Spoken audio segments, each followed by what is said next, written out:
오늘 저에게 주신 하나님의 말씀은 구약성경 잠언서 28장 8절 말씀입니다. 저희들 함께 봉독하겠습니다. 중한 별리로 자기 재산을 늘리는 것은 가난한 사람을 불쌍히 여기는 자를 위해 그 재산을 저축하는 것이니라. 아멘. 기도하겠습니다. 하나님 아버지, 지난밤도 주의 은혜 가운데 저희들 보살피시고 오늘도 하나님의 말씀 앞에 나아옴으로 저희들이 이 하루를 시작하게 하시니 감사합니다. 언제나 연약하여서 약간의 시험과 미혹에도 넘어지는 저희들일지라도 하나님의 성령께서 늘 붙잡아 주심으로 오늘도 승리의 길 갈 수 있는 저희 모든 성도들 되게 하여 주옵소서. 간절히 바라오며 예수님의 이름으로 기도하옵나이다. 아멘. 오늘은 내 손 안에는 아무것도 없습니다 라는 제목으로 하나님 말씀 증거합니다.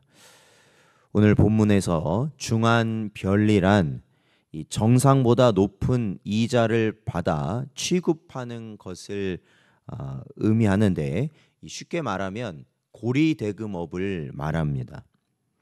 그런데 이러한 행위는 이를 금하고 정죄하는 성경 말씀을 들을 것도 없이 오늘날에도 이러한 것은 여전히 이 불법으로 취급받는 것이 현실입니다. 이는 상대의 궁박한 상태를 이용하여 부당한 이득을 취하는 것으로 이를 만약에 불법으로 취급하지 않고 그대로 놔둔다면 이 사회가 이 부익부 빈익빈 현상이 엄청나게 고착화되는 결과를 초래할 것입니다. 그로 인해 결국 사회 계층 간의 갈등은 점점 깊어질 것이고 물론 사회 체제, 집안이 약화될 수밖에 없습니다. 특별히 본절에서 지적하는 바는 이렇게 무거운 별리로 자기 재산을 많아지게 하는 것은 단지 고리대금업뿐 아니라 사회 경제적으로 강한 위치에 있는 자가 약한 위치에 있는 사람을 상대로 부당하게 이득을 취하는 일체 행위를 포괄적으로 말씀하고 있다라고 볼 수 있습니다. 예컨대 임금 체불이나 이 불공정한 하도급 행위나 나아가 여러 가지 모양의 이 수탈과 착취 등을 들을 수 있습니다. 그런데 강한 자의 입장에서 보면 이러한 방법처럼 매력적인 것이 없습니다. 왜냐하면 어려운 경쟁을 통하지 않고 이 자신의 유리한 위치를 이용해서 이 손쉽게 재산을 증식시킬 수 있기 때문에 그렇습니다.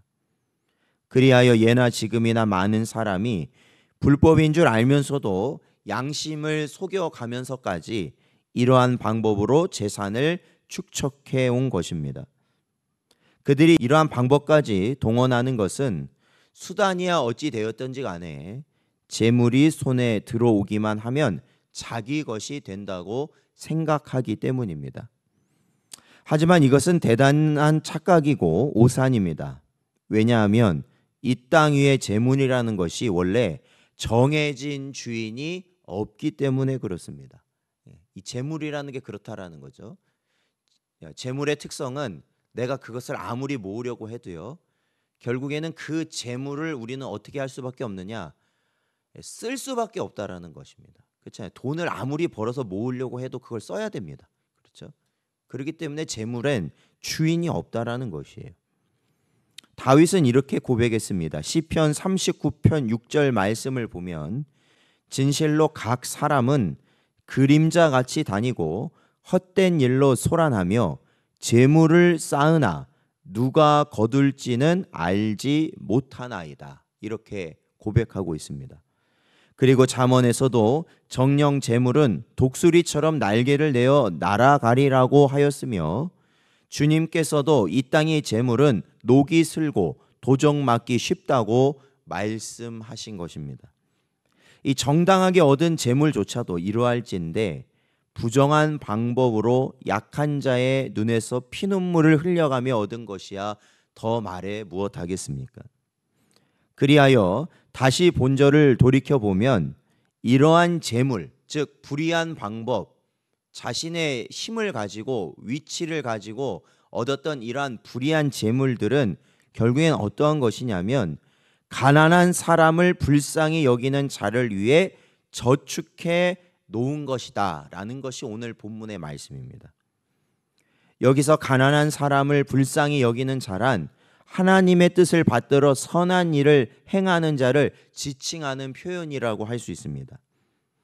따라서 불의한 방법으로 모은 재물을 가리켜 이들을 위해 저축하는 것이라고 지칭하는 이유는 하나님께서 악한 자의 재물을 선한 일을 행하며 약한 자, 공고한 자를 돌보는 자에게 나누어 주신다는 의미를 전달하는 것으로 우리가 깨달을 수 있습니다. 그래서 간혹 이 성도들도요, 부지 중에 그러한 일을 좀 겪을 때가 있잖아요. 누구에게 악의적인 자에게 사기를 당할 때도 있고요, 돈을 뜯길 때도 있고요, 또 요즘에 뭐 보이스피싱이나 그런 것 당하는 경우도 있습니다. 물론 뭐 그거를 당하지 않도록 주의해야 되겠지만 이 당하고 나면은 어떠느냐, 마음에 굉장히 큰 충격을 받거든요. 아, 내가 이런 걸 맞아서 그 돈을 잃었구나 이렇게 생각하면 굉장히 큰 충격을 받습니다. 그러나 여러분, 이 세상의 그 어떤 물질도 하나님의 손에서 벗어나는 것이 없습니다. 그렇다면 우리는 어떻게 깨달을 수 있느냐? 그러한 우리의 이러한 재물을 악한 방법으로 빼앗은 자들은 결국 그 재물을 어떻게 하겠습니까? 다 하나님께서요, 그들에게 모여진 것을 가지고요, 하나님의 뜻을 이루시는데 사용하게 되는 줄로 믿습니다. 그래서 뭐 너무 아까워하지 마십시오. 결국에는 하나님의 뜻 안에서 그것이 이루어진다. 그것을 믿고 저희들이 마음을 다스리고 또 준비하는 것이 지혜로운 자의 심령이다라는 겁니다. 그래서 이렇게 하나님의 선한 일을 하는 자, 그러한 자들의 일을 위해 하나님께서 이 악한 자들이 모은 불의한 재물을 사용하신다, 이렇게 볼 수 있고요.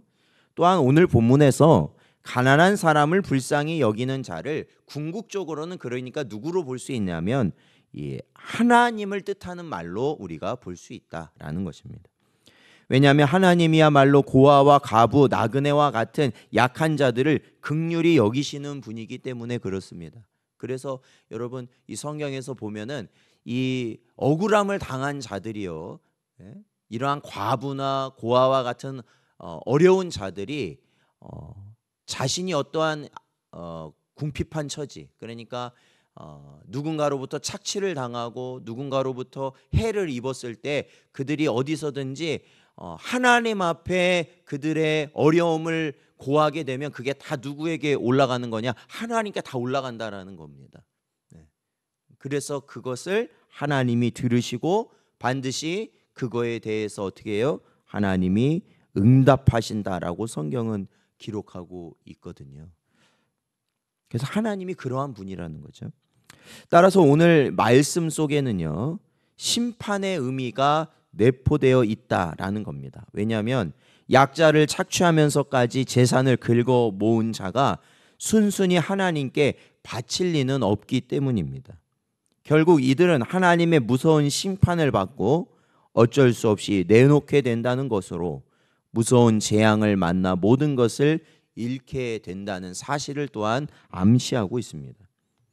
그리고 이러한 점에서 보면 속이는 말로 재물을 모으는 것처럼 약한 자를 이용하여 부당하게 재물을 모으는 것 역시 죽음을 구하는 어리석은 행위라 아니할 수 없습니다. 그러므로 사랑하는 성도 여러분, 이처럼 부당한 방법으로 쌓은 재물은 결코 자신의 것이 되지 못한다라는 것을 우리는 반드시 기억해야 됩니다. 아무리 내 손을 가지고 모으려고 해보십시오. 나중에 손을 펴보면 아무것도 남지 않는다라는 것입니다. 도리어 그것은 큰 재앙과 심판의 근원이 될 뿐입니다. 물론 불의를 행하면서도 그것을 이 땅에서 충분히 누리는 자도 우리 주변에서 볼 수 있습니다. 그러나 여러분, 아무리 그것을 이 땅에서 누린다 할지라도 그것은 잠시 잠깐이다라는 겁니다. 결국 그렇게 사는 자, 그렇게 재물을 마음에 두는 자는 하나님의 심판의 자리에 떨어지게 될 것입니다. 그러므로 사랑하는 성도 여러분, 재물에 마음을 두고 그것으로 인하여 여러분의 진실과 정직, 여러분의 이웃을 잇는 악행을 범치 마십시오. 특별히 재물이라는 것이 있어야 된다, 내가 무언가를 더 많이 써야 된다, 무언가를 누려야 된다, 이러한 것에 집착해서 우리에게 주어진 24시간, 이 하루가 24시간이라고 할 때 그 시간에 하나님께 예배하고 기도하고 말씀을 우리 마음에 담는, 그리고 하나님을 위하여서 일을 하는 그러한 시간들을 여러분 잃어버리지 마시라는 겁니다. 그 돈 몇 푼에 우리가 더 중요한 것을 우리가 잃어버리게 되면 우리는 결국에는 어떻게 되겠어요? 하나님의 심판의 자리에 갈 수밖에 없는 자들이 된다라는 겁니다. 그러므로 여러분, 오로지 선하고 정직한 방법으로 재물을 취득하시고 그것으로 우리 자신만을 위해서가 아니라 우리의 이웃과 하나님을 위해 사용할 수 있는, 즉 하나님의 나라를 소망하며 장래의 복을 바라보며 살아갈 수 있는 복된 여러분 되시기를 주의 이름으로 축원드립니다.